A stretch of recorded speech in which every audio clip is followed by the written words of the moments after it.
আঘাত না পেলে কাছের মানুষকে চেনা যায় না, ঠিক তেমনি বিপদে না পড়লে প্রকৃত বন্ধু চেনা যায় না। আসসালামু আলাইকুম, আবার একটা নতুন ভিডিও নিয়ে চলে আসলাম তোমাদের মাঝে। আমি রুনা নাটোর থেকে বলছি। আদিবা লাইফস্টাইলে আবারও একটা নতুন ভিডিও দেখার জন্য সবাইকে ওয়েলকাম জানিয়ে শুরু করছি আজকের ব্লগটি। আজকের ব্লগটা দুপুর থেকে শুরু করে দিলাম। তোমরা হয়তো বা প্লেট পরিষ্কার করা দেখে ভাবতে পারো সকাল থেকে, কিন্তু না, দুপুর থেকে। কাজের খালার আশায় থেকে আমি দেখি আজান দিয়ে দিয়েছে। পরে ভাবলাম যে তাহলে এখন কোনটা থুয়ে কোনটা করব, কারণ যেহেতু রান্নাটাও আমাকে করতে হবে, আর এদিকে কাজের খালা না বলে হুট করে আসে নাই। তো কাজের খালার জন্য আমি অপেক্ষা করতে করতে কখন যে একটা বেজে গেছে আমি আসলে বুঝতেই পারি নাই। পরে দেখলাম যে আজান দিতেছে, পরে তাড়াহুড়া করে রান্নাঘরে চলে আসলাম। এসে প্রথমেই দেখলাম যে রান্নাঘরের এমন অবস্থা, প্রথমে যদি আমি প্লেটগুলো না পরিষ্কার করে নিই তাহলে দেখা যায় এখানে কোনো কাজই করতে পারবো না, এমন একটা অবস্থা হয়ে আছে বাজে। আর রান্নাঘর বিশেষ করে অপরিষ্কার থাকলে রান্না করতে কিন্তু একদমই ভালো লাগে না। এই জন্য আমি রাইস কুকারে ভাতটা উঠিয়ে দিছি, আর তরকারিটা পরে রান্না করে নিব। আর এদিকে এই জন্য প্লেটগুলো ভালো করে পরিষ্কার করে নিতেছি, আর চেষ্টা করতেছি যত তাড়াতাড়ি সম্ভব যাতে কাজগুলো করতে পারি, কারণ দেখা যায় অনেকটা বেলা হয়ে যাবে কাজ শেষ করতে। আসলে আমি ভাবতেই পারি নাই যে 1টা বেজে গেছে। আর আমি হয়তো বা ভাবতেছিলাম যে কাজের খালাটা আসবেই, যেহেতু ওনার বাসা আমার বাসার কাছেই, কিন্তু হুটহাট এরকম না বলে কখনো সে আশা না করে না। তো এটা নিয়ে তার আশায় থাকতে থাকতে এরকম হয়ে গেছে। এখনও যেরকম আমি প্লেটগুলো পরিষ্কার করতেছিলাম আর ভাবতেছিলাম হয়তো বা খালাটা আসবেই, হয়তো বা আমার প্লেটগুলো পরিষ্কার করার মধ্যেই, কিন্তু দেখলাম যে না, প্লেটগুলো পরিষ্কার করা হয়ে গেল, তবে খালা আসে নাই। আর একটা জিনিস দেখলাম, কাজের খালা প্রতিদিনই রান্নাঘরটা পরিষ্কার করে, কিন্তু কেন জানি তারপরেও রান্নাঘরটাও কেমন জানি একটা তেলাক্ত যে ভাবটা, কেমন জানি রান্নাঘরে কোথাও হাত ঠেকানো যাইতেছে না, কেমন জানি একটা তেলাক্ত তেলাক্ত লাগতেছিল। খুব একটা বিরক্ত লাগতেছিল আজকে কাজ করতে। মনে হইতেছিল খালারা তাহলে কি পরিষ্কার করে, রান্নাঘর প্রতিদিনই দেখি পরিষ্কার করে, কিন্তু আমি আজকে পরিষ্কার করতে এসে কোনোভাবে কাজগুলো শেষই করতে পারতেছি না। তো তোমাদের সাথে কথা বলতে বলতে তো প্লেটগুলো ভালো করে ধুয়ে নিলাম। আর এদিকে দেখি সানসেট কেমন জানি একটা তেলাক্ত তেলাক্ত লাগতেছিল, তার জন্য ভালো করে মাজনি দিয়ে সাবানের গুঁড়া দিয়ে ভালো করে পরিষ্কার করার চেষ্টা করতেছিলাম ঘষে ঘষে। অনেকটা সময় যাইতেছিল, এদিকে আবার রান্নাও করতে হবে।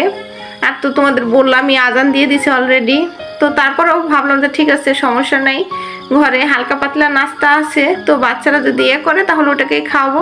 আর এইসব আসলে নোংরা অবস্থায় রান্না করতে একদম আমার ভালো লাগতেছিল না। যেহেতু কাজ শুরু করছি, ভাবলাম যে তাহলে একদম পরিষ্কার করে তারপরে রান্নাটা করে ফেলি। আর এদিকে চুলাটা খালা প্রতিদিনই পরিষ্কার করে, তারপরেও কেন জানি একদম দেখলাম যে তেলাক্ত হয়ে আছে, চারপাশটা অনেক কিছু দিয়ে আসলে আমি উঠানোর চেষ্টা করতেছিলাম, ভাবতেছিলাম হয়তো বা একটার পর একটা দিয়ে ঘষলেই উঠে যাবে, কিন্তু কোনোভাবে ভালো আসলে পরিষ্কার করতে পারতেছিলাম না, যেহেতু অনেক দিনের ময়লাটা আটকে গেছে। তো এই তো এদিকে মাজনি দিয়ে চেষ্টা করলাম, মিষ্টির জাল দিয়ে চেষ্টা করলাম, হলো না। এখন আবার নিয়ে চলে আসলাম গ্লাস ক্লিনার দিয়ে, ভাবলাম যে তাহলে এটা দিয়ে হয়তো বা উঠতে পারে ময়লাগুলো। তো দেখলাম যে মোটামুটি পরিষ্কার হয়েছে এটা দেওয়ার পরে। হয়তো বা ক্যামেরায় তোমরা দেখেই বুঝতে পারতেছো, দেখো কি পরিমাণে ময়লা কিন্তু বের হইতেছে। ওই যে যেখানে প্যান বসানো হয়, এটা চারপাশে গোল করে কিন্তু একটা রাউন্ড শেপ থাকে, এটার পাশেই ময়লাগুলো কেমন জানি আটকে গেছে। তো সেখানটাই ভালো করে উঠানোর চেষ্টা করতেছিলাম। তো মোটামুটি ভালো পরিষ্কারই হয়েছে, একদম যে খারাপ হয়নি, খারাপ হয়েছে তা না, যথেষ্ট পরিষ্কার হয়েছে খালাদের তুলনায়। তো এই তো তোমাদের সাথে কথা বলতে বলতে আমার চুলাটাও ভালো করে পরিষ্কার করা হয়ে গেল। আর এদিকে সানসেটটা ভালো করে পরিষ্কার করে নিতেছি, কারণ রান্নাঘর কেন জানি অপরিষ্কার একদমই ভালো লাগে না। আর আমরা কিন্তু গৃহিণীরা কখনোই নিজের রান্নাঘরটা অপরিষ্কার রেখে কোনো কাজে মন বসাতে পারি না। তো যেহেতু প্রতিদিনই খালা করে, খালা আসে নাই, আজকে যেহেতু আমি শুরু করছি, কেন জানি মনে হইতেছে যে পারলে চারপাশটাই একদম পরিষ্কার করে ফেলি, সব জায়গাটাই কেমন জানি নোংরা নোংরা লাগতেছিল।